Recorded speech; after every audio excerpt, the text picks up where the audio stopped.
സ്ത്രീകളിലെ ആർത്തവ രോഗങ്ങൾക്കും ഗർഭാശയ രോഗങ്ങൾക്കും ഈ ഒരു മരുന്ന് കഴിഞ്ഞേ ഉള്ളൂ മറ്റെന്തും.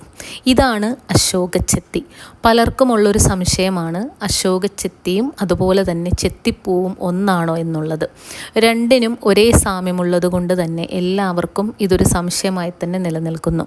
പ്രാചീന കാലം മുതലേ ആർത്തവ രോഗങ്ങൾക്കും അമിതമായ രക്തസ്രാവത്തിനും ഗർഭാശയ പുഷ്ടിക്കുമെല്ലാം നമ്മൾ അശോകപ്പൂവും അശോകപ്പൂവിൻ്റെ അതായത് അശോകമരത്തിൻ്റെ തൊലി കഷായം വയ്ക്കാനുമെല്ലാം ഉപയോഗിച്ചു വരുന്നു.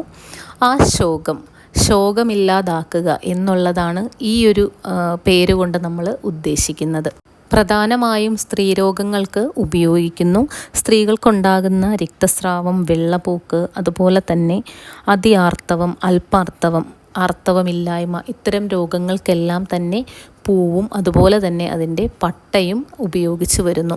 അതുപോലെ തന്നെ കുട്ടികൾക്കുണ്ടാകുന്ന കരപ്പൻ, ചൊറി, അതുപോലെ ചില ചർമ്മ രോഗങ്ങൾ ഇതിനെല്ലാം തന്നെ നമ്മൾക്ക് അശോകത്തിൻ്റെ പൂവും അശോകപ്പട്ടയും ഉപയോഗിക്കാവുന്നതാണ്.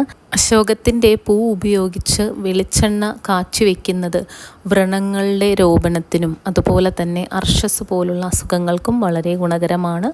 അശോകാരിഷ്ടം, അശോകഘൃതം എന്നിവ അശോകപ്പട്ട പ്രധാനമായി ചേർന്നുണ്ടാക്കുന്ന ആയുർവേദ മരുന്നുകളാണ്.